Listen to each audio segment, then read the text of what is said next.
get ready to embark on a nostalgic voyage through time as we delve into the realm of things that don't exist anymore. And we're starting with these obsolete stores. The Warner Brothers Studio Stores, a dazzling shopping environment that embodies the magic of the Warner Brothers Studio family. Welcome to MsMojo, and today we're counting down our picks for the top 20 stores that don't exist anymore. For Borders, it is, yes, the end of the story. For this list, we'll be looking at retail outlets that were once the pinnacle of your shopping experience and are now a faded memory. Have you ever shopped at one of these places? Number 20. Sports Authority. Like many retail outlets, Sports Authority was a casualty of the mid-21st century. Founded in 1928 by Nathan Gart, a series of mergers and acquisitions allowed Gart Sports to become the place for sporting goods in the United States. But by 2010, the tired retailer found it difficult to compete with the likes of Walmart and Amazon and began falling behind in its financials. By 2016, the company chose to close down and liquefy its assets. The clock has run out for Sports Authority. The sporting goods retailer plans to begin going out of business sales as soon as this Friday and will close all 463 stores by the end of August. Its brand name and intellectual property ultimately ended up in the hands of its competitor, Dick's Sporting Goods. Sports Authority has gone bust, as you know, and when they went bust, they did something that's so common now with failing retailers.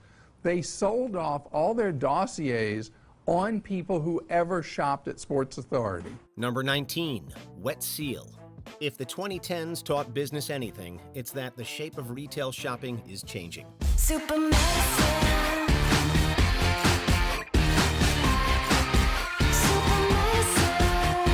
Founded as Lorne's in 1962, this fashion retailer was incorporated as Wet Seal in 1990. They also sold their clothing and accessories under the Arden B and Blink brands.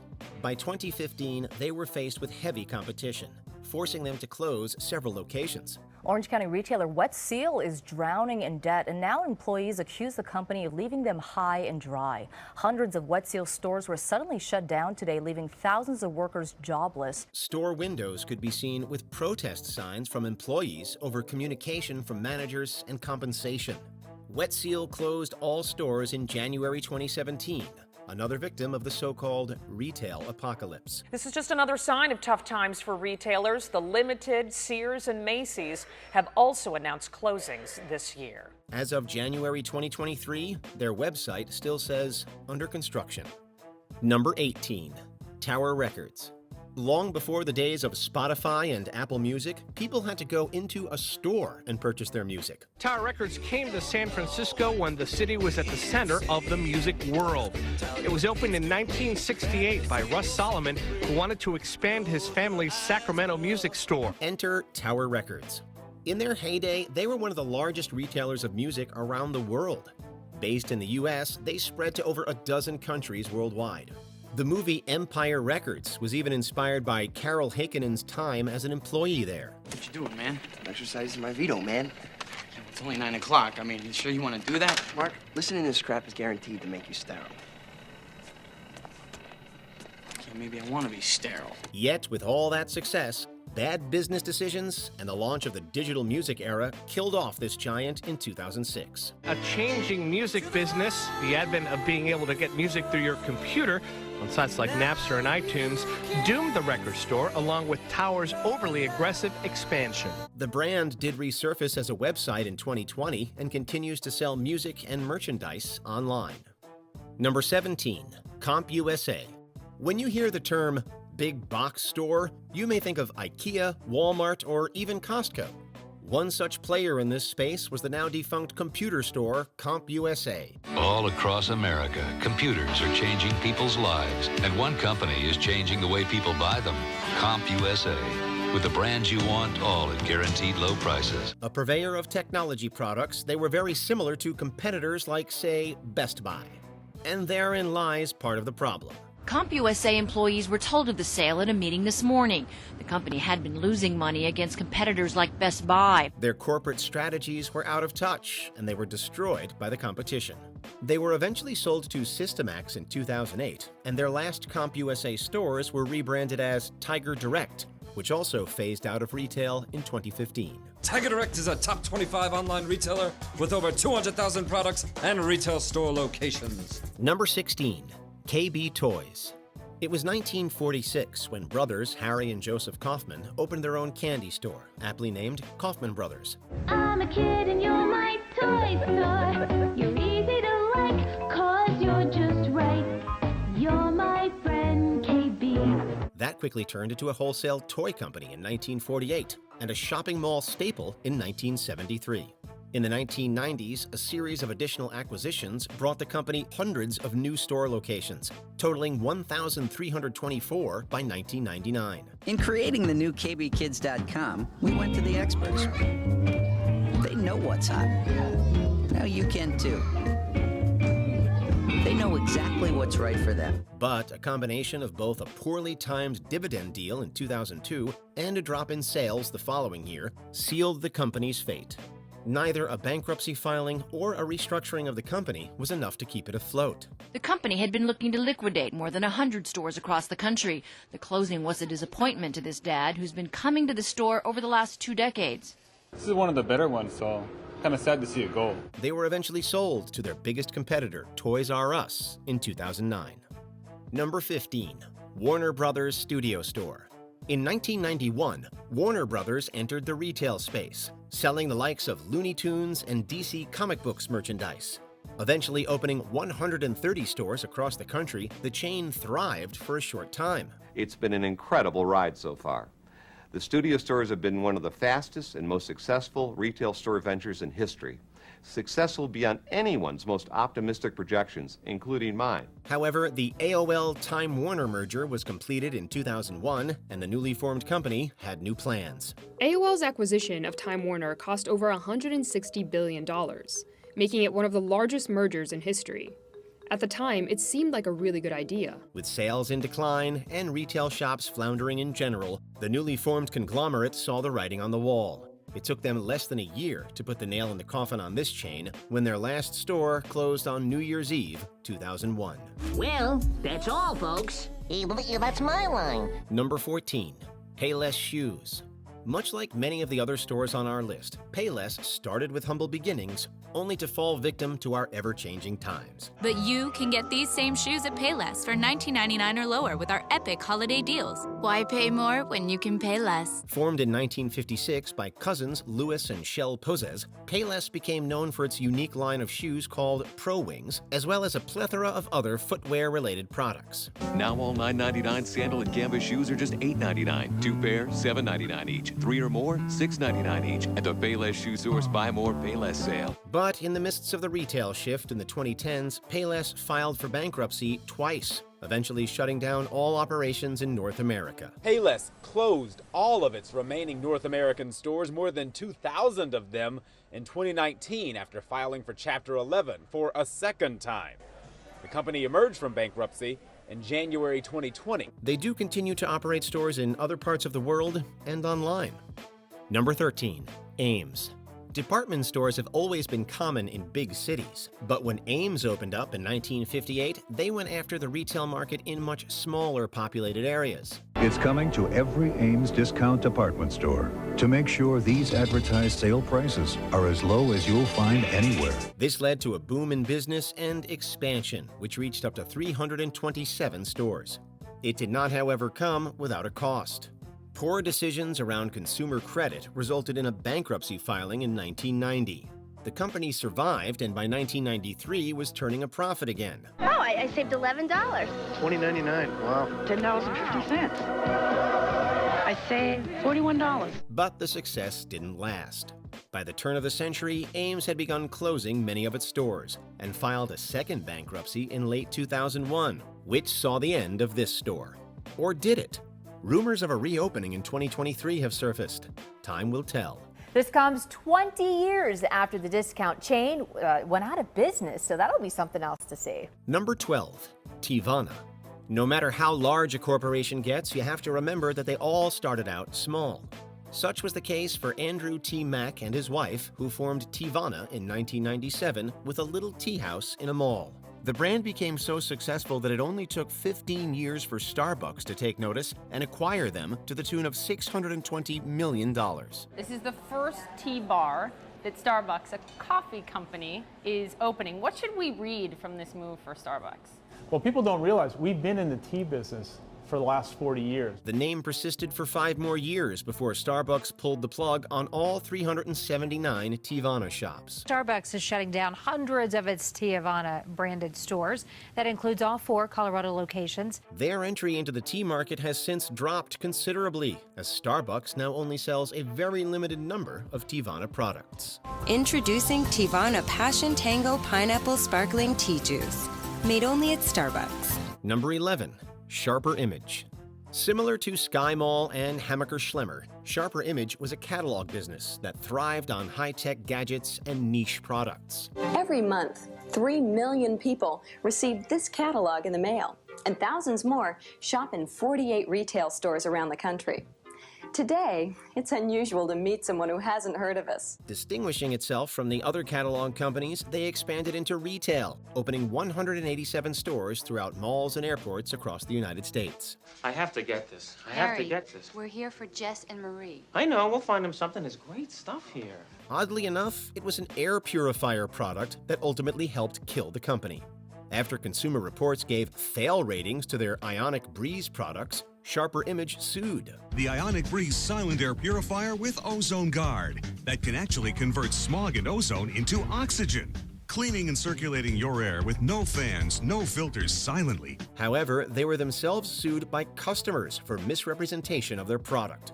As the blame went back and forth, upper management changed and consumer interest tapered off. The company went bankrupt in 2008. Number 10.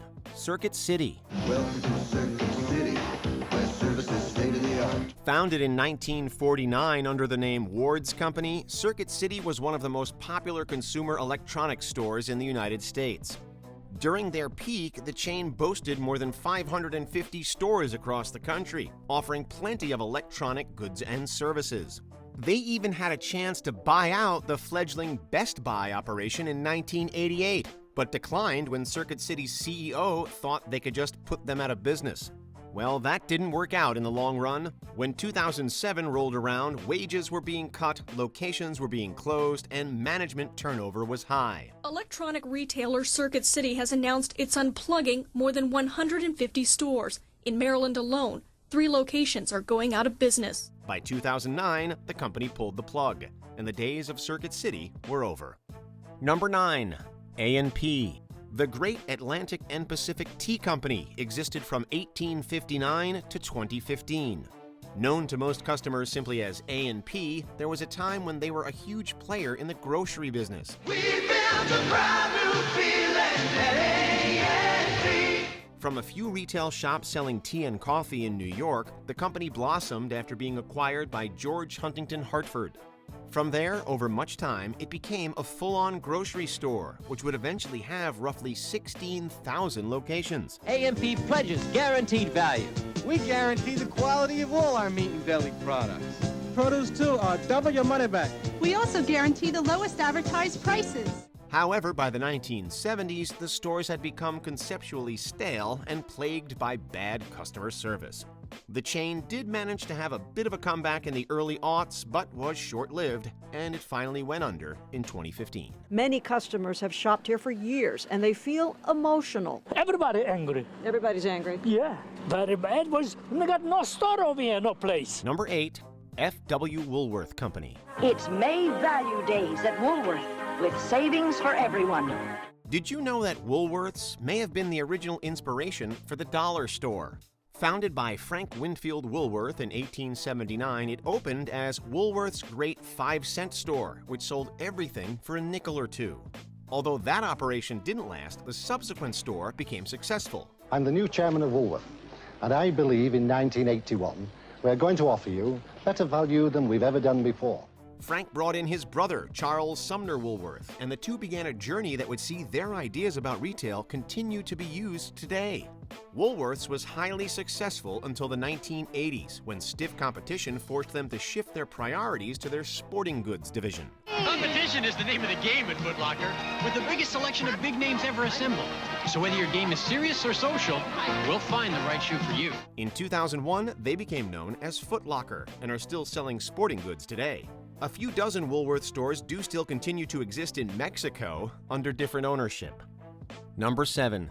Sam Goody. Goody, goody, Sam Goody got it. Goody, goody, Sam Goody got it. Sam Goody got it. Much like many other music retailers, Sam Goody became the victim of the digital revolution in music.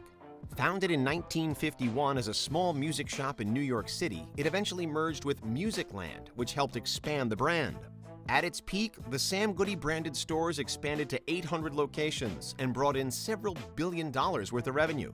It had become almost synonymous with music retail, which held it above water for a long time. But after struggling through a handful of acquisitions and changes to its business model, the stores began to close. By 2012, most of the stores were gone or simply rebranded as FYE. Number 6. Borders. Hi, I'm Jason Schwartzman. I'm Wes Anderson. We are at the flagship Borders in Ann Arbor, Michigan. Ever since Gutenberg revolutionized printing so long ago, books have been in demand. This human desire to learn or enjoy stories is what eventually spawned the likes of giant bookstore chains like Borders. Operating for nearly 40 years, this bookstore saw its peak with over 500 US-based stores, and even more via other brands and franchising. By the time 2007 rolled along, however, the company had begun to struggle to remain in business. Well, I hope this store can stay, because I frequent this store and I want to support it. Several attempts were made to keep it going, but by September of 2011, the chain had come to an end, with its stores closing and rival chain Barnes & Noble buying its trademark. Getting the news today, it's upsetting. We tried. We gave it our best. Number 5. Fry's Electronics. Remember, your best buys are always at Fry's. Guaranteed. The sale of Fry's Supermarkets chain eventually spawned a completely new type of electronics store back in 1985. The intent was to make shopping for electronics a similar experience to going for groceries. Whether it was circuit boards, software, or any other kind of electronic device, Fry's was the place to get it.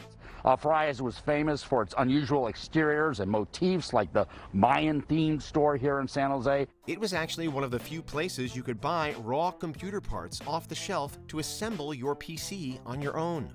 The stores ballooned in popularity, and even the aforementioned Circuit City didn't offer the same kinds of fare. It's a shame to see it go away. I mean, I grew up with, going to the store a lot to, buy everything from my TVs to video games, and, unfortunately I'm gonna have to find somewhere else to buy all that stuff now. But after decades of sometimes controversial business practices and squeezed by the COVID pandemic in 2020 and long-standing market pressures, all their stores ceased operations in February 2021. All 31 Fry's stores across 9 states closed effective immediately. Are you a customer? Not any longer, it would seem. Number 4, linens and things. If there is one common thread connecting many of these now defunct businesses, it's that for many of them, a combination of acquisitions and management changes seems to be their undoing. Formed in 1975, this home textile and housewares big box retailer grew considerably by the time it opened its 55th store in 1983. Linens and Things, keeping America's homes beautiful through quality, selection, and 20 to 40% off regular prices every day. Linens and Things, Linens and Things. It was acquired and then eventually spun off as its own entity again in 1996, but then reacquired by Apollo Global Management in 2006.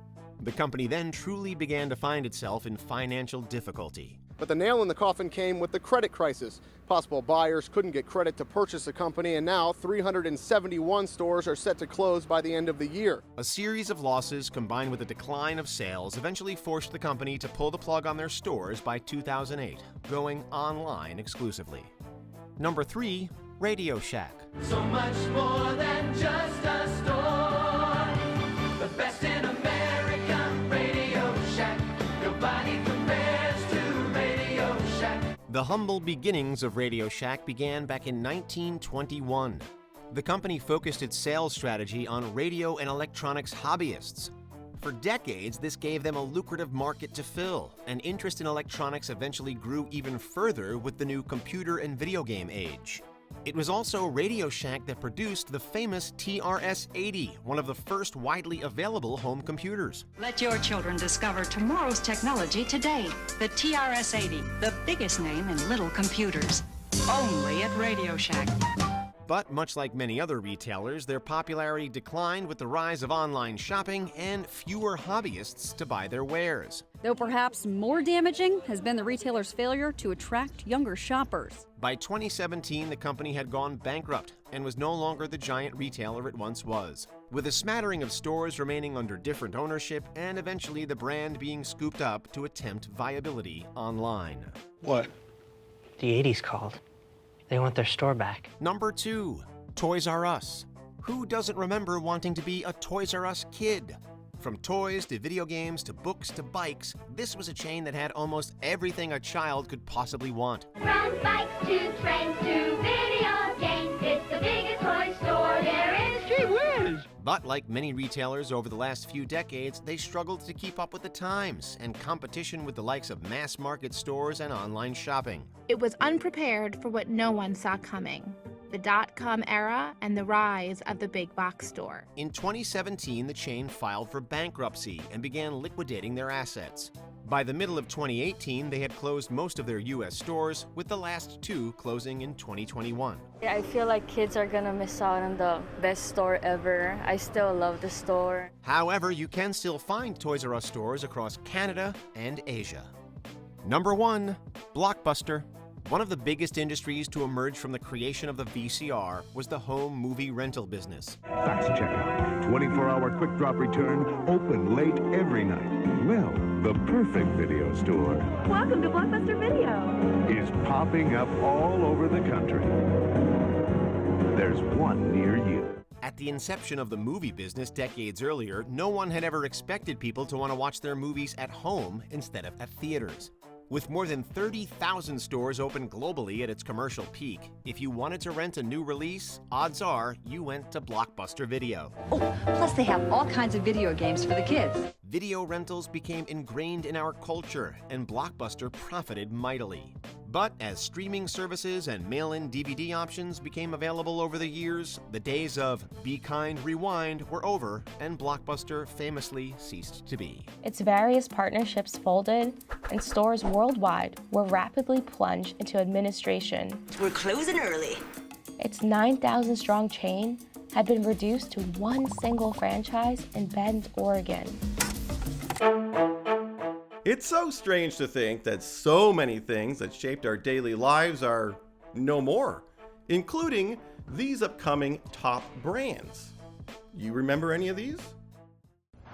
Pontiac, a name that evokes the power and glory days of General Motors, is being dumped. Welcome to MsMojo. And today we're counting down our picks for the top 20 brands that don't exist anymore. So summing up, the 80 gig Zune is an editor's choice. We like it a little bit better than the iPod Classic. It's a lot of fun to use. I hope you check it out. For this list, we'll be looking at the most notable products you won't be seeing on shelves. Sorry, Blockbuster fans, we'll only be looking at specific brands, not stores overall. Did we miss any noteworthy favorites? Number 20, Worlds of Wonder. Hi, I'm Teddy Ruxpin. Welcome to Worlds of Wonder, and to the dawn of a brand new era in the evolution of toy. After conquering the toy market with products like Laser Tag and the Teddy Ruxpin Bear, Worlds of Wonder earned exclusive retail sales and distribution for the uber-popular NES system. It's a look that generates excitement and stimulates sales for the entire Nintendo product line. The money was flowing until suddenly it wasn't. The unprecedented surge in video game sales quickly dwarfed the profits of traditional toys. Then Nintendo decided not to renew their distribution deal, leaving Worlds of Wonder without a leg, or in this case, a product to stand on. The stock crash of 1987 was the final nail in the coffin, and the company shut its doors for good. Both the Teddy Ruxpin and Laser Tag sets have continued on in various forms, just not with Worlds of Wonder. Hi, my name is Teddy Ruxpin. Number 19, Vertu.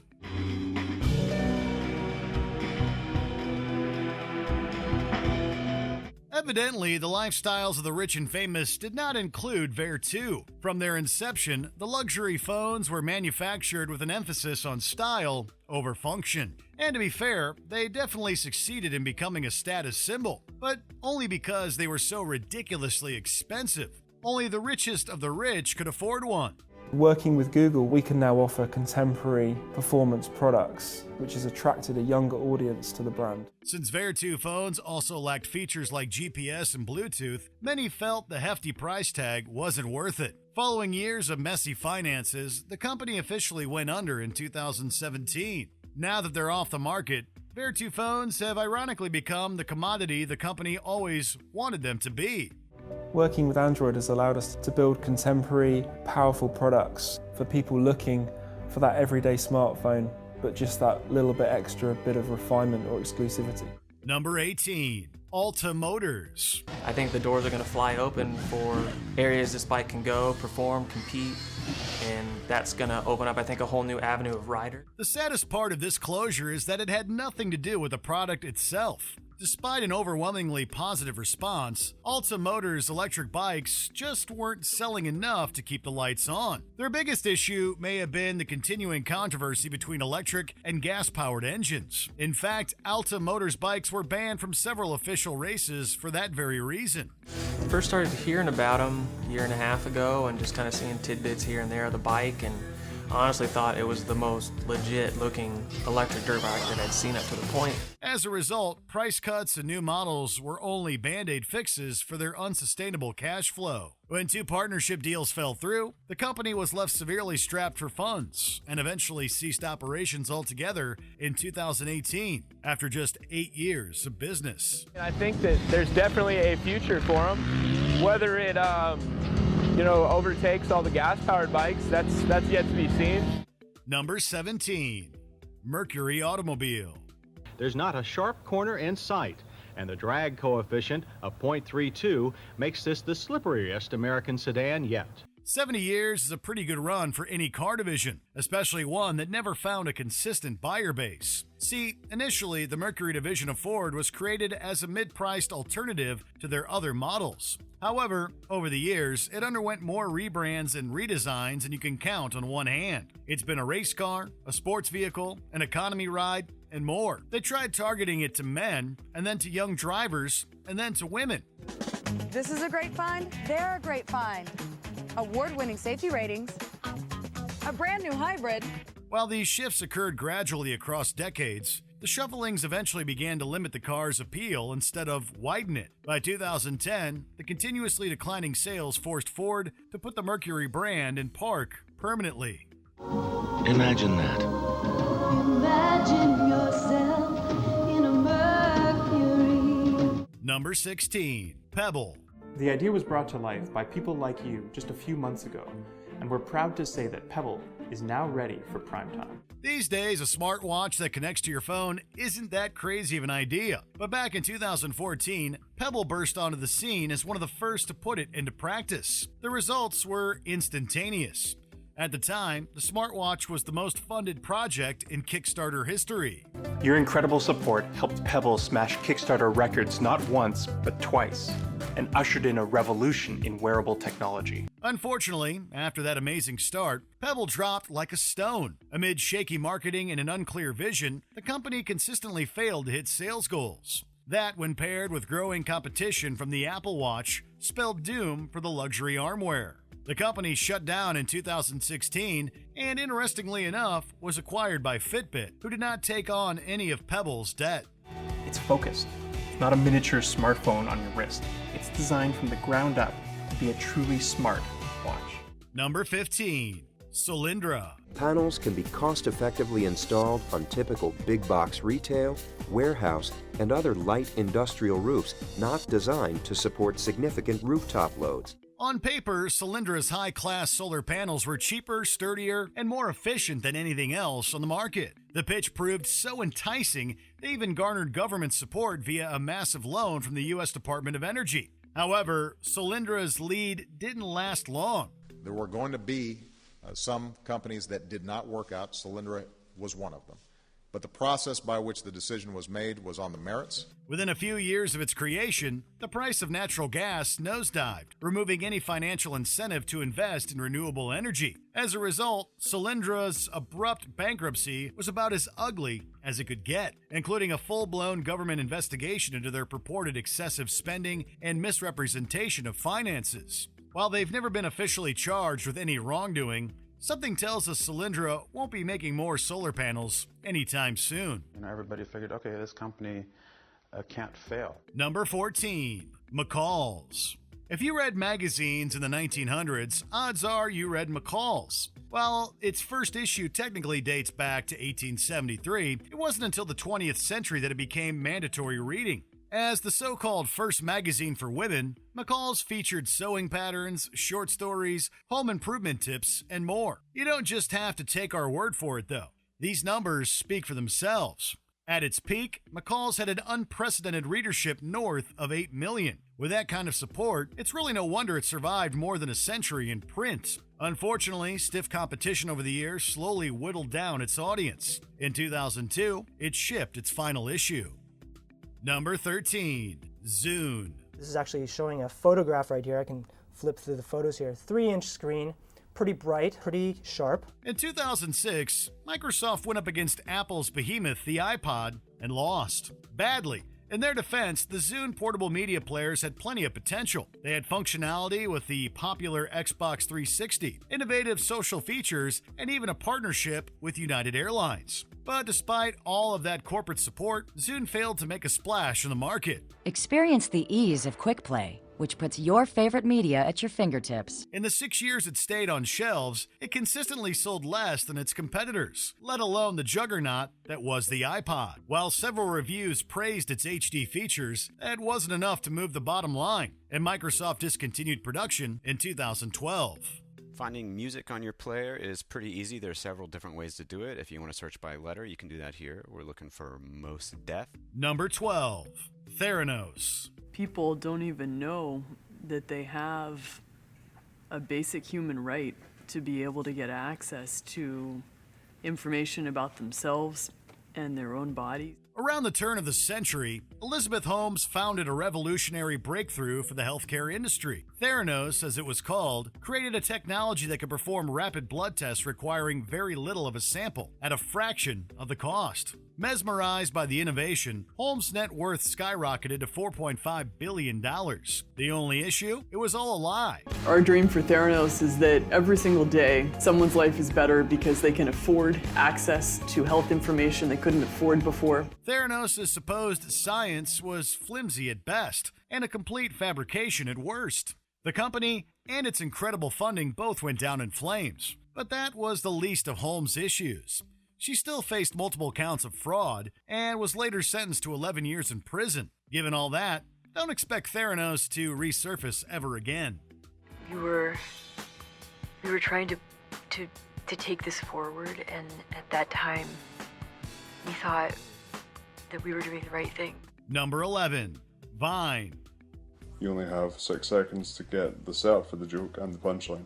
I think people who are watching it, sometimes they don't have the time to sit down and watch a 5-minute YouTube video. In just 6 seconds, this video looping app took the world by storm. Its short-form content was the very definition of addictive, and because of that, Vine's viral videos quickly became a staple of pop culture. However, it wasn't long before rivaling social media platforms got in on the trend. When the likes of Instagram, YouTube, and Snapchat added their own video sharing features, Vine lost its reason to be, and most of its user base too. Right, so they're kind of shifting what Vine currently is into a new Vine camera situation. By 2017, the app shut down altogether. At the very least, a comprehensive archive of its many videos still exists, ensuring we'll never forget that it is Wednesday, my dudes. It is Wednesday, my dudes. Number 10, Tab. When someone says they want a tab, it usually means they're going to order more at an establishment and want to keep a tally so they can pay later. Give me a tab. Tab? I can't give you a tab unless you order something. All right, give me a Pepsi free. You want a Pepsi, pal? You're gonna pay for it. Look, just give me something without any sugar in it, okay? Not for Coca-Cola. In 1963, they introduced their very first diet beverage known as Tab. Considered very popular in the 60s and 70s, they spawned various flavors of the drink, including root beer and ginger ale. Tab's outrageously satisfying. Yet when Diet Coke hit the market in 1982, Tab started to take a hit. The company began producing less and less of it as interests shifted, and Coke eventually announced in 2020 they were discontinuing the brand. There are, however, pockets of places here and there that still carry the cult favorite as of this writing, but those are rare and the soft drink is pretty much retired. Petition to save Tab was signed by several thousand people, but to no avail. Coke is putting Tab on ice. Number 9, Bugle Boy. Excuse me. Are those Bugle Boy jeans that you're wearing? Oh, yes. They are Bugle Boy jeans. Thank you. Fun fact, Bugle Boy founder William C.W. Mao actually started his entrepreneurial career in electrical engineering. When outed from his company due to an SEC inquiry, Mao shifted gears and started making clothing. But you gotta start somewhere. I mean, take your clothes, for example. If you just get out of that monkey suit, you might get a positive attitude going.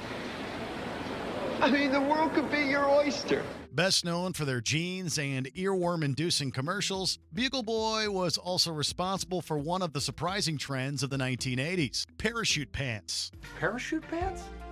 Yeah, Does everybody parachute?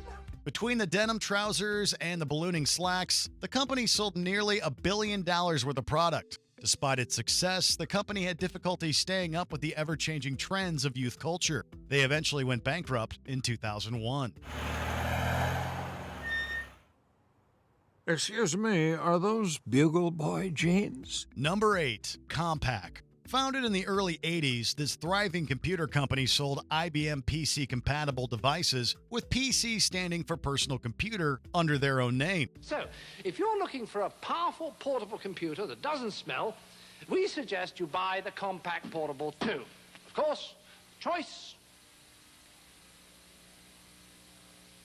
Sorry, I was miles away. Of course, the choice is yours. A few notable devices included one of the first portable computers and the Compaq Presario, which featured a long line of desktop and laptop computers. In fact, the Compaq Presario can even answer your computing questions. Oh, and if you happen to have a phone, it can answer that too. By 1994, they had lapped IBM and Apple in the home computer market. The most powerful PC in the world, the most powerful portable in the world, and the most powerful mid-range PCs in the world all have one thing in common. They come from the company whose annual sales reached $1 billion, faster than any other in history. However, with the market shifting and some bad management decisions, Compaq's star began to fall. In 2002, they were acquired by Hewlett-Packard, and the last Compaq-branded devices were discontinued in 2013. Number 7, Pontiac. Pontiac. We build excitement. In the 1920s, GM discovered a major price gap between their Chevrolet and Oakland-branded vehicles, prompting the birth of the 1926 Pontiac. By 1929, the Pontiacs were outselling the Oaklands enough that they discontinued the latter in 1931. Since then, Pontiac grew to become a major success for GM. Notable entries include the '69 Pontiac GTO, the Grand Am, the Fiero, and the Firebird Trans Am. Firebird, you're ready to fly. However, the turn of the century was not good for GM as they faced bankruptcy. In a bid to rescue GM, the US government will be investing $30 billion in the company on top of the $20 billion already lent to it. Having already taken Oldsmobile out of the picture in 2004, Pontiac largely saw its end in 2009 when the company pulled the plug on the long-standing brand in an effort to keep themselves afloat. We just didn't have a strategy that we were satisfied with that could allow us to win with the Pontiac brand. Number 6, Kudos. Simply nutritious, outrageously delicious. Kudos, I'm yours, I'm yours. Candy bars come and go, but some have stood the test of time. Mars, Kit Kat, and Twix are just a few who've hung on over the years. Kudos, on the other hand, did not. It was a granola bar snack introduced by Mars in 1986 with a Simply Kudos offshoot that was meant to address the high calorie count in the original. You love the whole grain crunch and nothing every bite. Oddly enough, in 2017, a post on the company's Facebook page confirmed the brand had been discontinued. No official reason has ever been given, and the fans of the granola snack were left scratching their heads. All may not be lost, as Mars apparently re-registered the brand trademark in 2020. Maybe we'll see it again someday. Number 5. Orbits. We have no idea what this company was thinking when they released their beverage back in 1997, but to no one's surprise, it didn't last. Made as a clear, non-carbonated fruit drink, Orbits became infamous for the reaction it spawned from onlookers. If it had been released today, we're sure the likes of YouTube and TikTok would be filled with reaction videos of people trying to figure out exactly what the orbs floating in the drink were. Not only did it look like a lava lamp to go, the drink itself tasted poorly, and the orbs were apparently even worse. This is a drink we thankfully kicked into orbit. Number 4. Netscape Navigator. She was 18 years old. She doesn't even know what Netscape is. Unless you used the internet in the 90s or recognized the icon from a quick scene in Captain Marvel, you've probably never heard of this browser. At a time when the World Wide Web was just starting out, web browsers were few and far between. Netscape reigned king for a while until Microsoft came onto the scene and the browser wars began. You can get unlimited internet access for only $9.95 a month. Well, what about all those other low-cost guys, like... Don't you want an ISP that's fast, safer, reliable, and more secure? Netscape won the first few rounds, but by the time Internet Explorer 3.0 and 4.0 came out, Netscape was already lagging behind. And it didn't help that Microsoft included Explorer with every version of Windows. Everything has to change faster, obviously. You know, look at Netscape. It was born and died. I don't want to use the word died, they wouldn't like that word, but it basically was born and overtaken within 4 years. That's pretty fast. Netscape came to an end in 2007, but left JavaScript as a legacy since it's used by virtually every web page out there. Number 3, Enron. There's one thing that I hope we can achieve. It is to create an environment where our employees can come in here and realize their potential. It's a wild ride. Enron is a name that went down in history as one of the biggest financial scandals to rock the United States. Known mainly as an energy company, Enron grew by leaps and bounds as it began to diversify its portfolio beyond just the basics of energy. Sure, that all sounds great as many companies broaden out. That's our vision. We're trying to change the world. The problem for Enron was that as large as they were, much of their financial success was due to creative accounting. In basic terms, they said they were doing fine, all the while hiding massive debts and liabilities from everyone. I understand how upper management would allow... It's because Enron actually used the same estimates in their earning reports, which magically transform themselves into revenue, which translates directly into higher stock prices for investors. And higher bonuses and stock option payouts for execs. Everybody wins. They filed for bankruptcy in 2001, and a full investigation into their practices was launched. Like most things that end terribly, it didn't start out that way. It started with a lot of people who thought they were changing the world, and over time they became victims of their own hubris, victims of their own greed, and so it's like taking so much promise and possibility and looking at it in a mirror and seeing the flip side reflected back at you. Number 2, Kodak. Life is filled with moments just waiting to be taken. Trademarked in 1888, Kodak is a name synonymous with photography. For years, the term Kodak moment referred to a perfect instant to capture in a photo. Aren't all your moments worth Kodak film?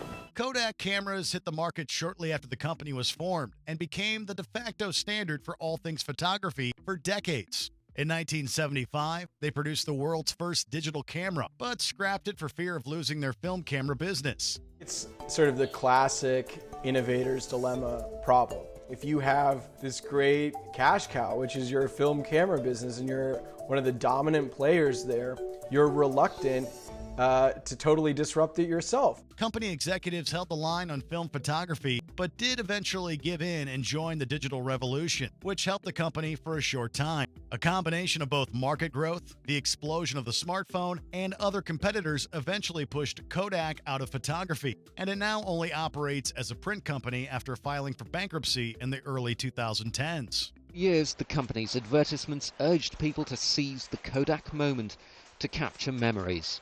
Now it looks like Kodak has let its moment pass it by. Number 1, Pan Am. Say hello to a brand new world.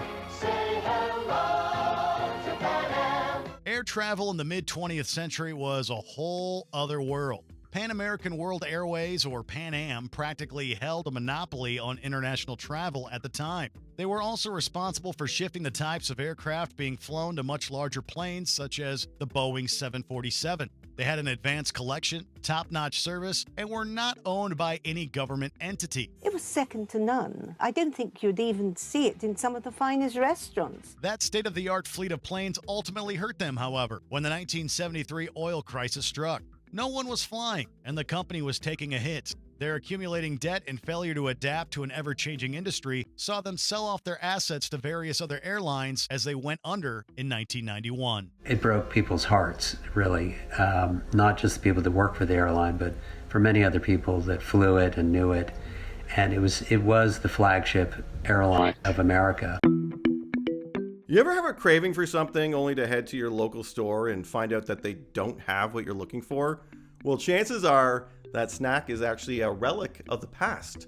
Heck, it might actually be one of these. Everything pops with Pringles Cracker Sticks. Welcome to MsMojo, and today we're counting down our picks for the top 20 snacks that don't exist anymore. Chocolate lovers, watch out for new Choco Bliss. Oh, what a sweet sensation. For this list, we're looking at some of the tastiest and most missed snacks that are sadly no longer available. What's your favorite discontinued snack item? Number 20, Butterfinger BBs. For years, Bart Simpson warned us that nobody better lay a finger on his Butterfinger. You won't mind if I take a bite of his crispity, crunchity peanut. I told you, Homer. Nobody better lay a finger on my Butterfinger. But when it comes to Butterfinger BBs, no one's been able to lay a finger on them since 2006. Not even the Bartman himself. The candy, which is basically a little ball version of the chocolate bar, had a good run beginning in the early 90s. New Butterfinger Baby! Unbelievable snackable balls of crispity, crunchity, peanut buttery Butterfinger! But for some reason, we're not sure why, in 2006 they were done. 3 years later, they introduced Butterfinger Bites in an attempt to win back fans.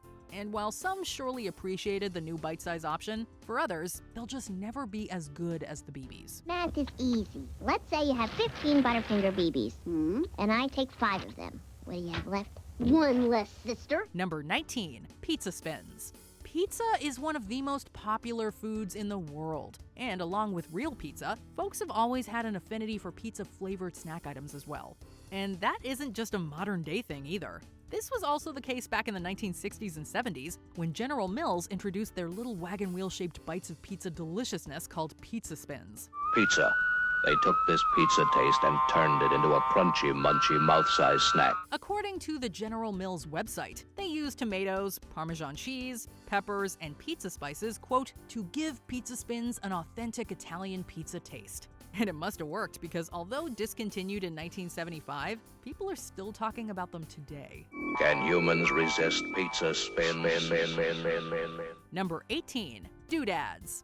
Who doesn't love a mixed snack bag? Well, from the 60s through the 90s, and maybe even into the 2000s, one such yummy combination involved toasted peanuts, pretzels, rice squares, wheat squares, and cheese tidbit crackers. It's called a party mix.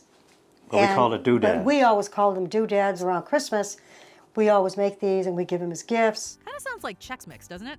But it most definitely is not.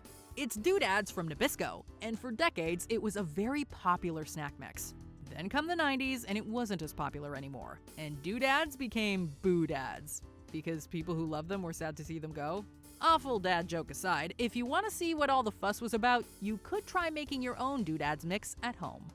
Number 17. Pizzerias Pizza Chips. While most of us probably associate the Keebler elves with cookies, back in 1991, those cute little guys took some fresh pizza dough and cooked up the Pizzeria's pizza chips. Come on down and taste something new. Right, Uncle Ernie? In your dreams. Pizza! Bizarric, man! Chips! New pizzerias! The chips made their debut with 3 flavors: cheese pizza, pizza supreme, and zesty pepperoni, and they were an instant hit. However, by the end of the decade, the Keebler Company had been sold and the pizzerias were discontinued. Allow me, boys. Pizzerias! Tastes like real pizza! That hasn't stopped fans of the chips from trying to bring them back, though. As of the end of 2021, a couple of Bring Back Pizzerias Chips Facebook groups were sporting over 7,000 followers. Number 16. Hersheys Kissables. Now, don't worry, Hershey's Kisses still exist and aren't going anywhere. No, here we're talking about Kissables, which, if you don't remember, were basically Hershey's Kisses with a candy coating. If you're thinking it sounds like a bigger kiss-shaped M&M and sounds delicious, it was, and it was. Kissable, blissable, laughable, visible, inable, laudable, eatable, treatable, colorful candy shell, colorful candy shell, chocolate inside. So why did they go away in 2009, just 4 years after they launched? That's because in 2007, the Hershey Company made some cost-cutting moves that included replacing the cocoa butter with cheaper fats in some of their candies, including Kissables. People noticed and they did not like it. Sales dropped, and that was the end of Kissables. Number 15. Hostess Choco Bliss. Take 2 layers of chocolate cake, sandwich a layer of chocolate cream in between, top it off with chocolate icing, and there you have the aptly named Choco Bliss. Whoa, check that super chocolatey icing. Awesome! Ooh! Hey, whipped chocolatey cream inside. Billed as a chocolate lover's dream, these Hostess snack cakes were a lunchbox favorite of many 80s kids. They sound like they'd be a favorite of ours today as well had they not been discontinued decades ago. Choco Bliss, a dream come true. 1, 2, 3, I'm in ecstasy. New Choco Bliss from Hostess. Watch out. We don't know why Hostess gave up on them, but we do know there are online forums filled with commenters lamenting the fact that they can no longer get their hands on this bliss from their childhood. Number 14. Oreo Sippers. As we make the move to try and save our planet, more and more countries are putting in place bans on plastics, most notably plastic bags and plastic straws. 2 of the largest recycling facilities in the US said its machines don't always catch straws, so they end up in the trash and eventually in landfills. And while we wholeheartedly support such bans, we also don't always love the paper straws that some restaurants now use. But you know what's better than paper? Oreos. But you can't make a straw out of an Oreo. Yes, you can, and they did. They were called Oreo Sippers, and they were awesome, because not only were they a straw, but they were also delicious. Is there anything more eco-friendly than actually eating your utensil? Come on, Oreo, bring them back, for the sake of our planet. Number 13. Altoid Sours. Altoids and those awesome reusable tin containers are a staple in many of our purses and bags and car consoles. But as good as the regular Curiously Strong mints are, we miss the Curiously Sour ones. Was it a pleasant experience popping them in your mouth? Maybe not. But that was the point. It said sour on the tin, and unlike other so-called sour candies, Altoid Sours lived up to the billing. So how did you like that? I like that one. I like it a lot. People love Altoid Sours. Will you? But unfortunately, not enough people wanted that sour, face-puckering experience, and according to a representative from the Mars Corporation, quote, they were discontinued due to low national demand. However, if you are truly desperate, you may still be able to find unopened tins on eBay for the wallet-puckering price of up to $525. Remember, use caution when experimenting with Altoid citrus sours. Number 12. Pringle Sticks. We all know that with Pringles chips, once you pop, you can't stop. But back in the 2000s and early 2010s, Pringles also gave us sticks. New Pringle Sticks. They're crispy cracker sticks with a one-of-a-kind taste. And once we had sticks, we couldn't quit. Okay, so maybe we need to work on our tagline game, but that does not take away from how good these sticks were, especially the honey butter and cheese flavored ones. Crunchy. Whoa, this one's real good. I can taste the honey. However, while the sticks had a loyal fan base, As Pringles posted on their Twitter account back in 2020, quote, Pringle Sticks were discontinued in this sector of the universe due to lower demand. Number 11. Jell-O 123. If you aren't already jealous of kids who grew up in the 80s and 90s, here's one more reason to be. Or should we say 1, 2, and 3 more reasons. Jell-O 123 was a magical dessert that, like classic Jell-O, came in one packet. However, unlike the OG Jell-O, the 123 version would split into 3 layers during the 3-hour wait time. What could compete with a dessert that actually forms 3 layers right before your eyes? A creamy layer, a fluffy layer, a layer of fruity gelatin. While we can't speak to the taste, one of the problems with the product was that making it wasn't as easy as 123. Getting the 3 layers just right required a blender and the introduction of both boiling and cold water at precise speeds and times. Jell-O 123 was discontinued in 1996. Something that your kids would absolutely love, easy to make, and you can also substitute your favorite sugar-free Jell-O gelatin product that you'd like. Number 10. PB Crisps. It began with a nut and a bolt that shook his top hat with a jolt. PB Crisp, an idea for a munch. You just know a snack is missed when there are groups on multiple platforms asking for their return. PB Crisps were one such snack. A small graham that looked like a little peanut, but filled with huge flavor. With graham cookie outside for crunch. Inside the center so sweet. Peanut butter cream. Oh, a treat. That's because inside there was some delicious peanut butter filling, while PB&J Crisps added jelly, and chocolate crisps were filled with, you guessed it, chocolate. It was the combination of crispiness, sweetness, and nuttiness that made us crave PB Crisps back in the mid-90s. And we would do just about anything to have them back. PB Crisp, PB Crisp, PB Crisp. The sweet taste that is destined for fame. Number 9. Jell-O Pudding Pops. Jell-O brand pudding pops, made with the goodness of real Jell-O. Imitation may be the sincerest form of flattery, but nothing quite beats the real thing. This is a running thread for many of these snacks, such as Jell-O Pudding Pops, because it isn't as if frozen pudding on a stick has gone away. It's more that the trademarked brand and that trademarked taste is no more. New, rich, creamy-tasting Jell-O brand pudding pops. All the goodness of real Jell-O pudding frozen on... Jell-O Pudding Pops were a summertime staple throughout the 1980s and beyond. A creamy and indulgent frozen treat. The OG Pudding Pops were lost after General Foods sold the name to Popsicle, which used their own flavoring and production methods. The good news is that you can technically make these at home if you buy the Jell-O molds, some milk, and a little bit of nostalgia. Jell-O brand pudding pops. All the goodness of real Jell-O pudding made with milk, so you know it's wholesome. Number 8. Peanut Butter Boppers. Good old creamy peanut butter's gone. Boppers. Trust us when we tell you that you have not lived unless you've had peanut butter boppers in your mouth. This crispy, creamy, and utterly delicious snack was almost sinful in its ridiculous indulgence. The snack was from the Nature Valley Company, which today is more closely associated with healthy-ish granola snacks. There was nothing remotely health-conscious about peanut butter boppers, however. Unless we're counting the protein in the peanut butter? Peanut butter boppers. It's creamy peanut butter, a crispy coating, and a whole lot more. Regardless, this creamy PB center was smooth and velvety in texture. A mouthfeel that clashed in the best way possible with those crispy crunchies on the outside. Seriously, someone find us some peanut butter boppers. Peanut butter boppers. New from Nature Valley. What a snack! Number 7. Flintstones Push-Up Pops.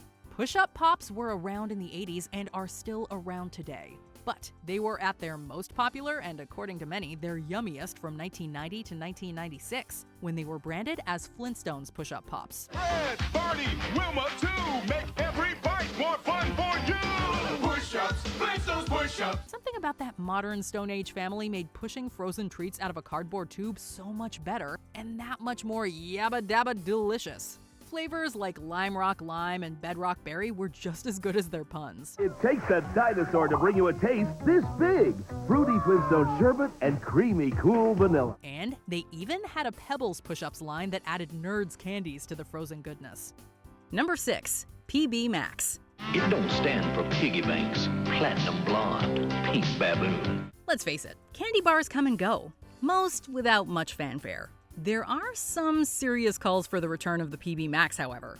A Mars candy creation that really was something else. The final form of PB Max wasn't just peanut butter and chocolate, but a delicious cookie topped with PB and then covered in sweet chocolate heaven. PB means peanut butter, real peanut butter, lots of real peanut butter, in pure milk chocolate with the crunch of a whole grain cookie. The most frustrating thing about the PB Max's demise is that it actually sold really well. However, the Mars family reportedly didn't like peanut butter, or money apparently, so they used this subjective opinion as a means for the PB Max axe. What a waste. PB Max, we mean peanut butter. Number 5. Cheetos Twisted. It's geometry time. Ooh, snackometry time. It may seem as if there's a new flavor of Cheetos available every week, so you'd be forgiven if you didn't notice that Cheetos Twisted no longer exist. New Twisted Cheetos snacks. These curly Q-shaped Cheeto snacks were thicker, meaning more of that finger-staining cheese dust to coat your fingers. They also arrived armed with that patented Cheetos Crunch, and were available from around 2002 to 2012, but all good things must eventually come to an end. The Cheetos folks discontinued their Twisted brand, but never fear because the company is bound to create something similar down the line. Deliciously twisted, dangerously cheesy. Number 4. Yogos. Kellogg's Yogos just got hit with watermelon splash flavor! Part fruity flavor, part yogurty coating. New watermelon splash flavor Yogos! Worlds of fun! Parents will often do just about anything to get their kids to eat healthy, but even the busiest folks have their limits. Yogos weren't trying to masquerade as healthy fruit or yogurt, but instead were sugary, fruit-flavored snacks with a yogurt coating on top. They were an acquired taste, to say the least, but millennials were on that taste back when they were kids, as Yogos seemed to be on top between 2005 and the beginning of the 2010s. Logo on the Yogo. Chewy, sweet, sour, and available in varieties of berry flavors, Yogos were perhaps too unique for this world, and burned so bright that they could never be brought back. Ah, what a blast! Just like new Go-Go Gorilla Mix. Seriously rough stuff. Number 3. Philadelphia Cheesecake Snack Bars. Ooh, Philly snack bars. Hey, ever think to yourself, I've been good. Why shouldn't I have cheesecake for a snack? Cheesecake. What? This is heaven. No? It was just us? Yeah, well, we have no regrets about devouring this indulgent snack from the Philadelphia people. Small, snack-sized cheesecake squares available to eat any hour of the day. You want the graham cracker bottom? You get the graham cracker bottom. You want sweet icing and fruit laced over that thick cheesecake deliciousness? Shut the front door and eat these slices of heaven in private, because we guarantee you're gonna have a moment. We can only hope and pray that the next time we stroll by our grocer's freezer, this classic snack will be staring back at us. Treat yourself to the rich and creamy cheesecake taste of Philadelphia snack bars. Here you go, Fluffy. They're a little taste of heaven. Number 2. Hersheys Bites. The Hersheys Company has so many delicious snacks under their belt, it's easy to forget that there's also plenty of forgotten classics.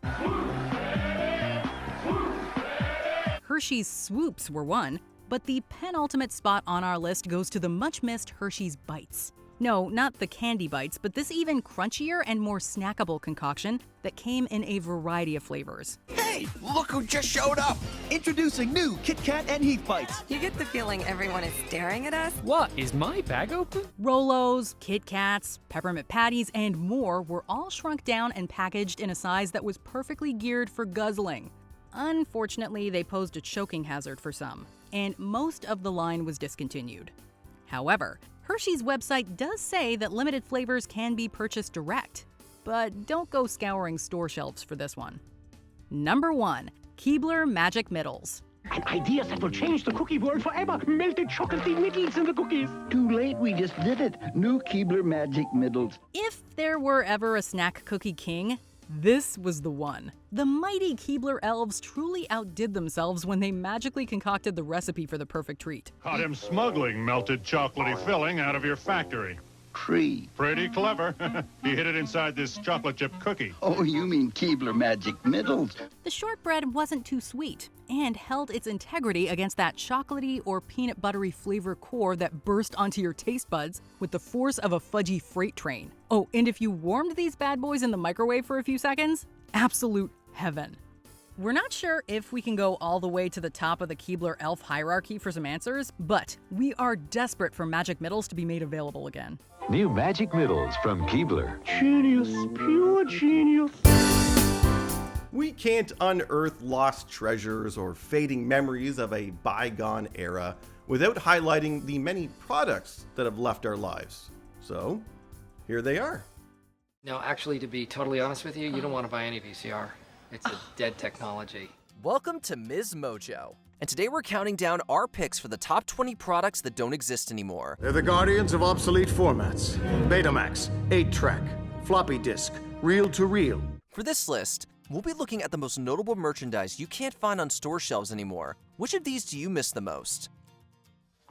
Number 20, pagers. With the press of a button, pagers revolutionized telecommunication back in the 1950s. They were convenient, they were practical, and best of all, they were the hip new thing. An inexpensive way to keep in touch for important calls and messages while you're away from home or office. But over the years, a ton of worthy competition entered the fray. By the turn of the 21st century, smartphones could do almost everything a pager could, but better. So, we're going to reinvent the phone. They hung on for a few more years due to their increased reliability, but eventually, pagers just couldn't keep up with the feature-rich cell phones. By 2021, most paging service providers had shuttered for good, leaving this communicator an obsolete relic of the past. Can I ask you a question? Do you know if the hotel's pager-friendly? What do you mean? I'm not getting a SIG on my beeper. Number 19, Kudos. It's hard to go wrong with a good old-fashioned granola bar, but the real kicker is that Kudos bars were all a part of a sugary, well-balanced breakfast. Teasing, Kudos, I'm yours. I'm yours. While they definitely had more flavor than nutrition, that didn't stop them from becoming a staple breakfast treat in the 80s and 90s. Electrifying, granola-fying. Still, over time, their name recognition started to dwindle. Then in 2017, a comment on the company's Facebook page confirmed that Kudos bars were officially discontinued. Given the unceremonious nature of its goodbye, we aren't crossing our fingers for a relaunch anytime soon. But you gotta give it kudos for one thing, that theme song never gets old. Kudos, I'm yours, I'm yours. Number 18, PB Crisps. Since their mascot is an actual peanut, it's safe to say Planters pretty much corners the market on all things nuts. As if to prove it, they entered the 90s by introducing a whole new way to enjoy their product. Enter PB Crisps, the so-called peanut butter with a crunch. Inside the center so sweet, peanut butter cream, oh, a treat. The cream-filled cookies were a massive hit, at least for the people who tried them. The crisp disappeared after just 3 years on shelves with no official explanation as to why. That hasn't stopped people from talking about them though. PB Crisps and new chocolate, yes, chocolate crisps from Planters. To this day, fans are still clamoring for a return of PB Crisps. There's even a website for it and everything. Number 17, fax machines. This kind of tech is an increasingly dying breed. At the very least, the fax machine can be proud of its near-century-long reign as the de facto office communicator. With Sharp's choice of fax machines, you can send documents in as little as 12 seconds to any place in the world you can phone. But there's a lot of alternatives to compete with these days, primarily email and the internet, both of which are much less cumbersome than a modern-day telecopier. Looking at all of that, it's clear that the fall of the fax machine is more of a matter of when, not if. Sure, it still has its uses in certain fields, but compared to what else is on the market, fax machines feel like they're on their last print. These guys ever heard of a damn fax machine? Number 16, Delia's Catalog. Even by today's standards, having the latest and greatest fashion trends sent right to your door is a pretty compelling offer. In the 90s, it was practically a must-have. Delia's Catalog presented itself as more of a magazine than of a store, and that novel approach gave it a chokehold on the decade's fashion sense. Because there was little to no competition in the teen market, Delia's was able to thrive. But since the novelty of catalog orders wore off, the brand was left without anything to stand on. Later, when online shopping officially took over, Delia's once famous catalog quietly went out of print. The company's product is still around today, just without the paper version, or the brand recognition. With crop tops, corsets, lingerie-inspired pieces, and micro miniskirts, the Delia's today is a far cry from the tween-friendly brand it started at. Number 15, PDAs.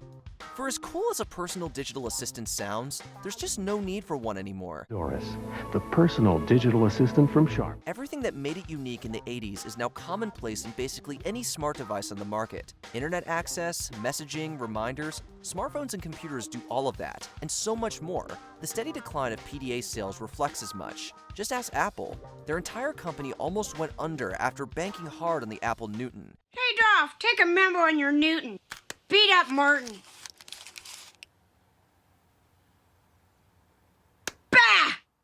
It also served as a cautionary tale for their competitors, most of whom have since abandoned their PDA lines. Fortunately, the tech went to good use, and several of those companies began manufacturing cell phones instead. Number 14. Netscape Navigator. This wasn't just a web browser, this was the web browser. It seemed as if nothing could stop the driving force on the web browser marketplace that was Netscape. Netscape Navigator's intuitive user interface helped popularize internet use, and the company was rewarded for that with incredible word of mouth. But every industry needs some healthy competition, and soon enough, Microsoft entered the ring with Internet Explorer. Accompanied by PC bundles and an unprecedented marketing blitz, the new browser utterly destroyed Netscape's rule. In fact, Microsoft's launch was so aggressive, the US Court of Law officially called it an illegal monopoly. But by then, the damage was already done. Netscape Navigator never earned back its audience and officially went off the grid in 2008. Did you know you were still using Netscape Navigator? Number 13. Orbits. On paper, this infamous drink doesn't sound too bad. It was non-carbonated, relatively healthy, and even had several different fruit flavors. Well, first off, we have vanilla orange. However, the real issue had nothing to do with the drink's taste. It was that Orbits wasn't fully liquid. See, the entire pitch is that Orbits are small, gelatinous orbs that dissolve in your mouth. Everybody was picking it up, checking it out. As you can imagine, people didn't like having to eat their drink. Orbits were reviewed poorly and sold even worse. To put it into perspective, they only lasted a single measly year into production before going AWOL. These days, the only place to find an Orbits is from a collector. I really do wish Orbits would come back, but knowing full well the capabilities of Clearly Canadian at the moment, it's not gonna happen. Number 12. Floppy disks. In 1996, there were an estimated 5 billion of these flimsy disks in use, and that's just counting the standard version. Come on, guys! I thought you knew better. Don't copy that floppy! And yet, by 2007, floppy disks were already collecting dust. The culprit behind their sharp decline in sales is primarily USB drives. Oh, and memory cards.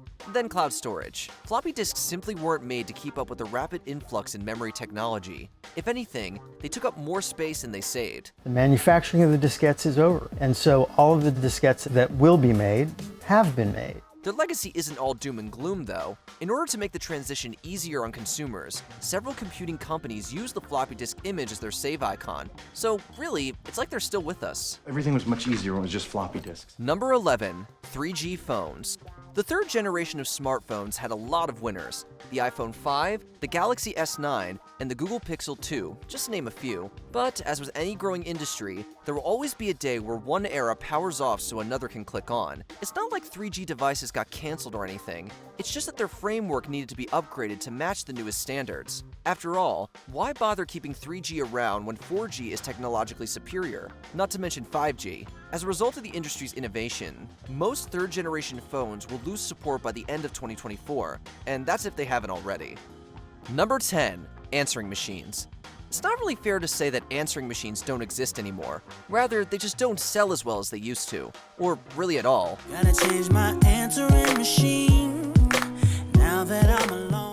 It's tragic because their cousin, the voicemail, is still a very prevalent part of cellular communication. But the silver bullet of answering machines is that they're specifically tied to a person's home landline. Since those are quickly becoming extinct, the answering machine is going down with them. Believe it or not, George isn't at home. Please leave a message at the beep. Technically, you can still call any of them up and get the same voicemail-like message, but unless there's a major change in the market, answering machines are not long for the tech world. Believe it or not, I'm not home. Number 9. Kodak cameras. This Kodak moment ended in a camera flash. Even though they were the ones to develop the first self-contained digital camera, the company's higher-ups were extremely hesitant to shift their brand away from film rolls. The most accurate, realistic color in print film is here. That proved to be a fatal error, and by the time Kodak started playing catch-up, the digital market had already left them in the dust. Following a decade of rocky finances, the company officially filed for Chapter 11 bankruptcy in 2012. Once great company files for bankruptcy, and now they're trying to build with whatever you can. Thankfully, there's a happy ending for Kodak. The brand emerged from their financial woes with a new focus on printing, supplying film, and later, pharmaceuticals. But the same can't be said for their camera production. Number 8. Walkman. Way back when, Sony built a product based on the idea of cassettes on the go, and the industry hasn't been the same since. Sony introduces the only cassette player as small as a cassette case. The Walkman proved to be so absurdly popular, it became ubiquitous with the very concept of portable music. You just leave it all up to me. Including Sony's own Discman line, it's to the point that the word revolutionary doesn't feel like it does the Walkman justice. While it was inevitably overtaken by the rise of smartphones, this portable player still lives on as an iconic piece of 20th century pop culture. Sony introduces the only cassette player as small as a cassette case. The incredible sounding Super Walkman. Sure, it ended production in 2010, but with over 200 million units made, odds are the Walkman's legacy won't be forgotten anytime soon. Number 7. Tab. Surprisingly enough, the Coca-Cola company's first ever diet drink wasn't actually Diet Coke, it was Tab, a sugarless soda marketed to those who wanted to quote-unquote keep tabs on their weight. As one of the first beverages to tap into the diet market, Tab was an instant success. But it came under friendly fire when the Coca-Cola company introduced Diet Coke in 1982. Just like that, Tab lost its only claim to fame. However, its passionate audience was enough to keep it around for almost another 40 years. But despite their efforts, the drink shipped its last case in 2020. Coke hasn't kept tabs on it since. Number 6. Phone booths. If you're looking on the side of busy roads, you're more likely to find a Wi-Fi hotspot than a phone booth. Pull your back! Quite frankly, the change has been a long time coming. Ever since smartphones became the communication standard, payphones have been left in a dire place. As you can imagine, it's even worse for phone booths. Almost every single one in the United States has been torn up or converted, and that's getting off lucky compared to some other countries. Excuse me. I'm trying to make a call here. In Belgium, Denmark, Norway, and more, you couldn't find a working phone booth even if you wanted to. At this rate, it'll only be a few years before phone booths stop ringing worldwide. What were they used for? In New York? Bathrooms. Number 5. Pontiacs. General Motors revved up a lot of cars in the 20th century. So much so that they could afford to sell their Pontiac brands as less of a vehicle and more of a lifestyle. The 65 Pontiac GTO. It's the swingin'est car. In the late 50s specifically, this type of car was a status symbol, but as the years went on, it became a symbol that people cared less and less about. Pontiac had restructured before to great success, and they might have been able to do it again if not for the economic crash of 2008. Up against intense financial pressure, GM gave Pontiac one last lap before retiring it for good in 2010. Pontiac, fuel for the soul. Number 4. BlackBerry phones. Before Android and iOS dominated the cell phone space, there was a third contender in the ring. For much of the mid to late 2000s, Research in Motion's BlackBerry was the most popular smartphone brand in the US, and it wasn't close. Well, actually, there was 4, but Sony's Ericsson phones failed to put up much of a fight. BlackBerry, on the other hand, was a worthwhile rival during the 2000s. What do you call it? It's called a BlackBerry. Their name recognition was second to none, and they had the slick product to back it up, at least at first.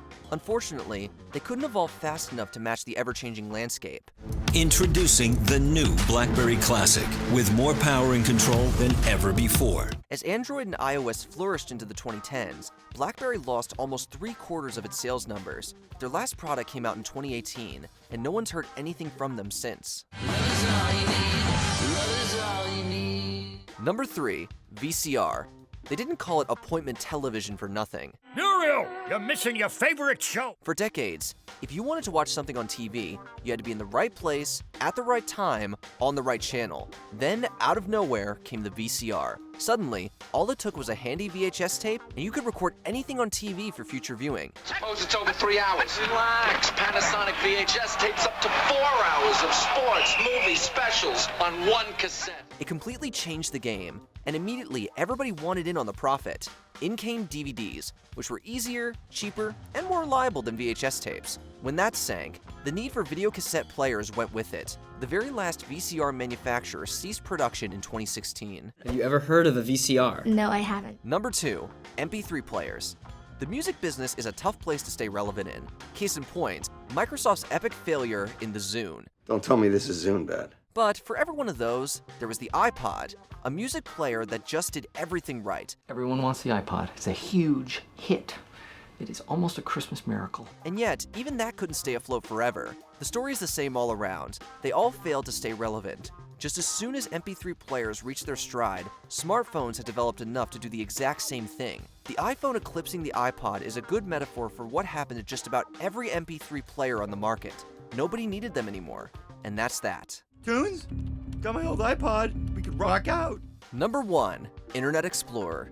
From Netscape Navigator's ashes, Microsoft grew a web browser with a legacy that speaks for itself. Internet Explorer was a fixture on nearly all Windows PCs from the mid-1990s to the mid-2000s. At its peak, Internet Explorer had an absolute gargantuan 95% market share. If that doesn't speak to its status, nothing will. Unfortunately for Microsoft, the browser war didn't end there. You see, Microsoft tried to set its early versions of IE apart from its competitors by focusing on adding new features rather than simply trying to make the browser as fast as possible. Firefox, Google Chrome, and Safari all entered the fray in the coming years, each taking a noticeable chunk out of Internet Explorer's user base. So with that, IE's market share dropped precipitously, and yet Microsoft still didn't seem to be seriously trying to address the problem. Eventually, the once mighty browser was forced to cut its losses and relaunch as the new and improved Microsoft Edge. Given how quickly it lost support among both users and developers,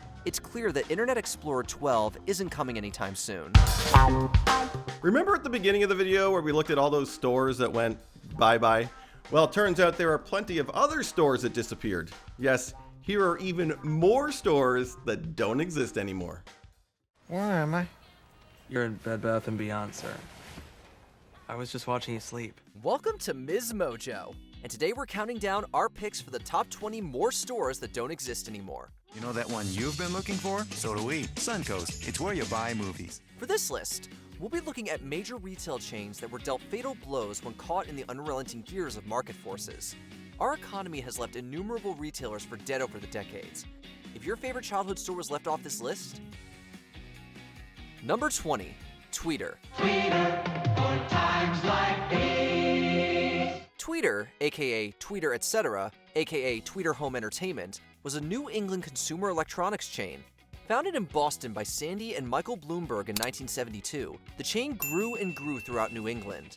In the 1990s, Tweeter started a campaign of national expansion by buying out chains in other markets. They expanded to Chicago, Florida, and Atlanta through acquisitions of other electronic franchises. By the end of its time, Tweeter specialized in flat-screen televisions. I'll look into this Tweeter thing, but no promises. In the spring of 2007, Tweeter had around 100 stores nationwide. Even before the Great Recession hit, half of those stores had closed. By the time the waves of the recession receded, Tweeter went bankrupt. Number 19, Steve & Barry's. Stephen Shore and Barry Prever were college students at the University of Pennsylvania in 1985. They recognized that university bookstores and gift stores sold goods with an absurd markup. They saw an opportunity, founding a chain targeting college students with bargain basement prices. Steve & Barry's was a retail clothing store that focused on casual clothes, accessorizing, and footwear. They expanded to college campuses and malls across America, eventually reaching 276 stores in 39 states. Steve & Barry's seemed destined to conquer, earning such praise as Hot Retailer of the Year in 2005 and Marketer of the Year in 2007. Before the decade was out, the chain went belly up. Like so many others, Steve & Barry's was taken out by the Great Recession. Goodbye, recession. Hello, depression. Number 18, Club Libby Lou. Some stores make the decision early on that they aren't selling goods, but an experience. That was the logic behind the short-lived Club Libby Lou franchise. Named after the childhood imaginary friend of founder Mary Drolet, Club Libby Lou served girls from ages 4 to 12.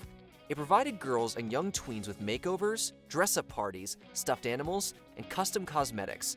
You can be like Hannah Montana with the new on-tour makeover at Club Libby Lou. Perform with your bling and sequin tank, microphone, and more.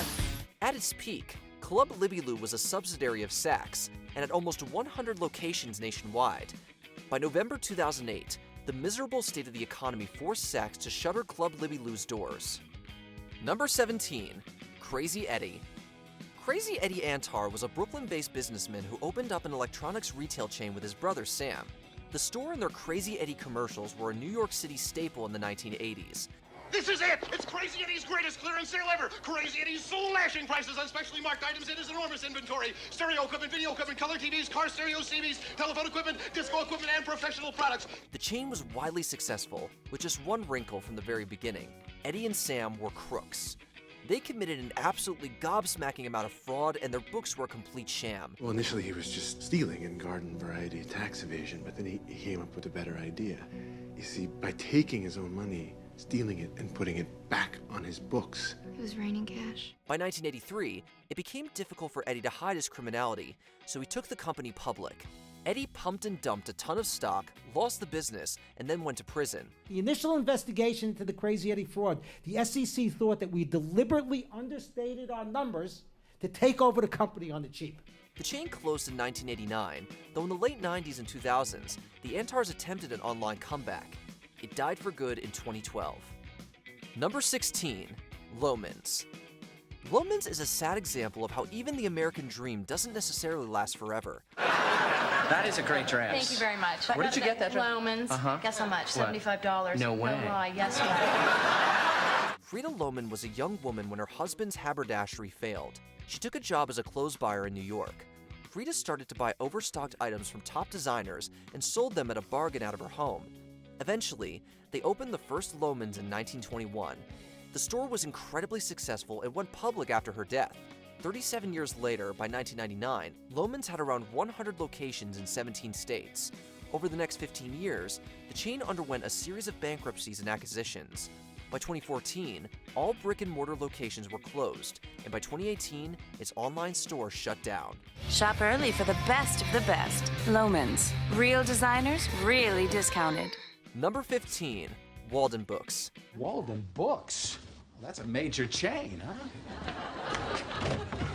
Hey, Jerry, I'm going to Walden Books! Oh, get out! Get out! After leaving Simon & Schuster in 1933, sales manager Lawrence Hoyt opened a small rental library in Connecticut with his partner Melvin T. Kafka.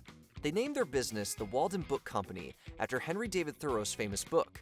Walden. I read this in 7th grade. I would have called it On Boring Pond. Their goal was to help an eviscerated populace psychologically deal with the Great Depression. They had hundreds of locations by 1948. The post-World War II era killed the rental library business, so the company successfully pivoted to book sales. When America looks for the right Christmas gift, America finds it at Walden Books. Walden Books entered the great wheel of capitalism, acquiring smaller companies and getting bought and sold by larger ones.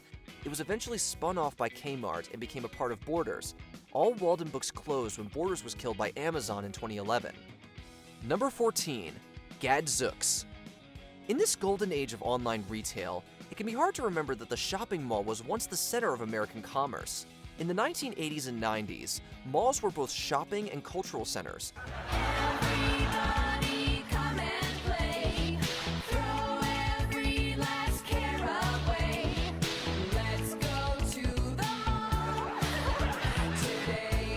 There were retail brands that did not exist outside of a mall. If you were a teen at a mall in Texas during that time, there's a good chance you shopped at Gadzooks. The store initially focused on t-shirts before expanding into a full-blown mini department store for teens. By 1995, Gadzooks went public, and by 2000 there were over 300 stores and malls across America. To fight off competitors, Gadzooks dropped its menwear and catered exclusively to teen women. That pivot killed the brand completely 5 years later. Gadzooks. Number 13, Papyrus. Definitely no papyrus. Papyrus? Are you kidding me? There's no place for that in a professional office setting. Yes, thank you, April. Margaret Sherman opened the first papyrus store as a retail branch of her fine paper company. With barely $1,000 in a dream, Sherman created a business that would grow into an empire of over 450 stores throughout the US and Canada. Papyrus sold greeting cards and luxury stationery throughout the country, expanding with a 2009 purchase of American Greeting Stores. Unfortunately, they misread the market and slowly but surely contracted to only 260 stores by 2020. In January, 2 months before the COVID lockdowns, which sent shockwaves throughout the economy, Papyrus stores were all shuttered and liquidated. Number 12, Virgin Megastore. Mega billionaire Richard Branson started his mogul career at the age of 16 with a self-published magazine, Student. In 1970, he pivoted to a mail-order record business and opened his first Virgin Records in 1972. The brand boomed quickly, and Branson opened his first megastore in London by 1979. Some days I'm afraid I'll go berserk. Throw the country A through K rack out on the street and go work in a Virgin megastore and never come back. Virgin Megastore's expanded product selection included consumer electronics, books, and sometimes fashion. Branson ruled the British market, and Virgin Megastores opened around the world. Perhaps predicting a shift in retail, Branson sold or licensed the brand to a number of companies in the early 2000s. Today, Virgin Megastores only exist in the Middle East and North Africa. All other locations have closed down. Number 11. Suncoast Motion Picture Company. We can get tearjerkers, musicals, and children's videos. I like sing-alongs. This year we're giving movies. Did you get me one? There are over 10,000 great movie gifts at Suncoast, like the comedy hit Beverly Hills Cop 3, 4 Weddings and a Funeral starring Hugh Grant and Andy McDowell, and Jim Carrey in The Mask. These and hundreds of other titles are on sale now at Suncoast. Thanks to the invention of VHS tapes, and to a lesser extent Betamax, Hollywood discovered a profitable secondary market for movies. Tens of thousands of video rental stores and nationwide chains popped up all over the US and became a booming business.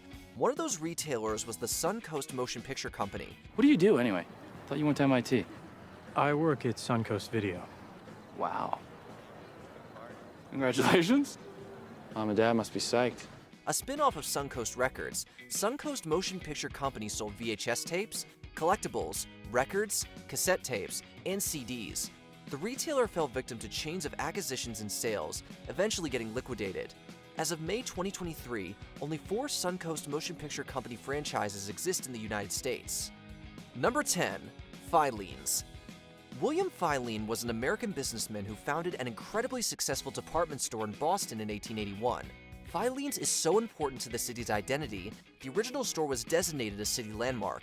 Its sister store, Filene's Basement, saw similar success. What is this, the running of the brides at Filene's Basement? Who's with me? Okay. They're allowed to do that in rugby. What? Really? Also, nobody knows what Filene's Basement is. That's a shame. You definitely paid too much for that coat. In 1929, Filene's joined with other competitors to create the holding company, Federated Department Stores. In the back half of the 20th century, Filene's gained a foothold in New England and New York shopping malls. Filene's was sold off to May Department Stores in 1988. However, Federated acquired May in 2005 and folded Filene's into Macy's. From now on, you'll only wear the finest fabric known to man. Velvet, silk, all the leathers. Okay, I guess we could hit Filene's Basement, see if there's anything in the bargain bin. Never! You now only shop upstairs at Filene's, where they have fancy windows and you pay full price. Full price? Can that even be done? Number 9. Discovery Channel Store. Large companies love to find ways to leverage their brand power and enter new markets. In the 1990s, a number of media corporations tried to synergize their media brand with a retail store business to sell branded content. Both Disney and Warner Brothers made the attempt but failed, thanks to large market forces. If those brands, each with a massive library of intellectual property, couldn't make it happen, it's no surprise that the Discovery Channel store was an abysmal failure. Why? Why? Discovery Channel! Discovery Channel, why? The company tried to create a retail market to sell Discovery Channel merchandise. Unfortunately, the small retail chain of less than 20 locations lasted less than a dozen years before going under. As of 2023, even Discovery's online store has closed. Gifts you won't find anywhere else. Gifts that enchant children and enrich them too. Gifts so full of wonder that the gift can open up the child. There's nothing like the gift of discovery. Number 8. Zany Brainy. David Schlesinger was an entrepreneur frustrated by a lack of brick-and-mortar stores for educational toys. He started the retail chain Zany Brainy in 1991 to bridge that gap. Zany Brainy's products specialized in developmental education through play.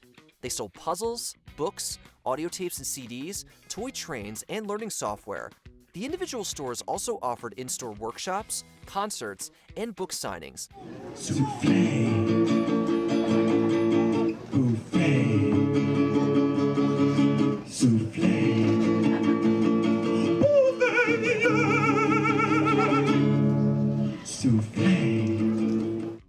retailer was eventually purchased by FAO Schwarz, it never really found a long-term market. Zany Brainy filed for bankruptcy protection in 2001. Less than 2 years later, all its locations shut down. Number 7. Models. To help create new memories, we've given over $1 million to local sports this year and made our prices even better on the best brands in the world. Memories begin now. You gotta go to Moe's. After 140 years in business, Model Sporting Goods learned the hard way that not everyone has to go back to Moe's. Morris A. Model, a Jewish immigrant from Hungary, founded the sporting goods store in Manhattan in 1889. Over the next century, his descendants grew the business into a profitable chain, operating over 150 stores in New York, New Jersey, and Pennsylvania. By 2014, however, rival Dick's Sporting Goods had sued the company. They accused CEO Mitchell Modell of wearing a disguise to learn Dick's retail secrets. By mid-2020, every Modell's store had closed, attempting to rebrand as an online-only business. Jerseys, cleats, look, if it has anything to do with baseball, it's probably on sale at Modell's. Finish with the mid sign already. Come on, the mid. Modell Sporting Goods, top brand names, low prices. Number 6. Movie Gallery. Movie Gallery was founded in 1985 in the middle of the ascension of home video. By the mid-1990s, the company launched an aggressive campaign of expansion. They added new franchises, bought out the competition, and built new stores. In 2005, they merged with competitor Hollywood Video to become the second largest video chain in North America. They had reached 4,700 stores in the US and Canada with more than $2.5 billion in revenue. But it all went downhill from there. We're going downhill, and I can't reach the brake! The rise of video on demand and streaming services destroyed Movie Gallery and Hollywood Video, just as it had with Blockbuster. By 2010, even the contents of the corporate headquarters were auctioned off. Number 5. Pier 1. The ripple effects of major global catastrophes can spread into every aspect of life. The Great Depression, Great Recession, and the pandemic all caused global shifts in consumer habits. In an adapt-or-die world, even large and powerful retailers fall victim to global trends. You know what they say, you break it, you buy it. That doesn't really apply here. Tell that to the folks at Pier 1. In establishment, I'm no longer allowed inside. Pier 1 had risen to national prominence in the furniture and home decoration space. By January 2020, the business was struggling, and they announced the closure of almost half of their locations. The pandemic was the final nail in Pier 1's bespoke coffin. After all the stores shut for good, retail e-commerce ventures, Rev, acquired the company. Rev has a penchant for buying dying brands and pivoting to e-commerce. Unfortunately, in spring 2023, Rev announced that it too may go bankrupt. Number 4. Kmart. Inspired by a meeting with the founder of Woolworths, businessman S.S. Craigs founded his first big box department store in 1899. The first Kmart branded store opened in 1962 in Michigan. The next 30 years saw almost exponential growth. By 1990, it was the second largest retailer in America, behind only Sears, and unfortunately struggled throughout the 90s and early 2000s, collapsing and merging with Sears. Jack Donaghy, new VP of Development for NBC GE Universal Kmart. We own Kmart now. No. So why are you dressed like we do? Both brands suffered further decline over the next decade, until Kmart underwent its second bankruptcy and sold off its stores. By 2019, virtually all Kmart locations were shuttered. As of April 2022, there were only 9 Kmarts left in the world. You feel a little more relaxed in your favorite Kmart clothes? Tell him, Ray. Kmart sucks. I see. Number 3. Lord & Taylor. Lord & Taylor was the oldest retailer in America, having been founded in 1824 when John Quincy Adams was president. For almost 2 centuries, Lord & Taylor rose to become synonymous with luxury branded clothing. 6 different parent companies saw Lord & Taylor through 2 world wars, the Great Depression and the Great Recession. Unfortunately, the company could not survive the impact of the COVID-19 pandemic. Retail locations were closed in March of 2020 and reopened by July, but the damage had already been done, and Lord & Taylor filed for bankruptcy in August. In 2022, the brand relaunched under new management as an e-commerce luxury retailer. Number 2. Bed Bath & Beyond. Bed Bath & Beyond, as of June 2023, is at the tail end of a long, slow, painful demise. The company shifted from a small retail chain of local stores to a megastore chain in 1985. It reached over $1 billion in sales in 1999, and there were over 1,100 locations by 2011. Let's see what we got on hot tips, all right? Whoa. The new bath mats are in. Declining profits led to a big shakeup in 2019. Investment firms purged the CEO from his perch and restructured the board of directors. They accused the company of nepotism and poor management. The pandemic proved to be a fatal blow for Bed Bath & Beyond, pulling the trigger on the starter gun for store closures. After limping along for several years, the company announced the full closure of all stores by July 2023. Number 1. The Limited. The Limited was an Ohio-based clothing brand that became a mall staple in the 1980s and 90s. At the height of its economic might, The Limited acquired popular brands like Victoria's Secret, Bath & Body Works, and Abercrombie & Fitch. A sub-brand, The Limited 2, was spun off in 1987, catering to young and tween girls. Limited 2. Everything a girl could ever want for back to school.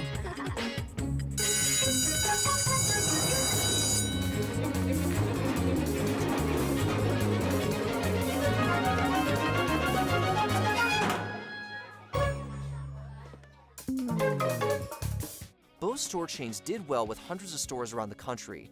The Limited 2 brand didn't even make it a decade, merging with Justice in 1996 and going defunct in 2009. Its parent company didn't fare much better. The bulk of the company was sold to a private equity firm in 2007. By 2017, all physical locations went out of business. All right, well, that's going to do it for this fascinating look at all the many things that don't exist anymore. Hope you enjoyed yourself. I definitely did. I've been Matt from MsMojo, and I'll see you next time.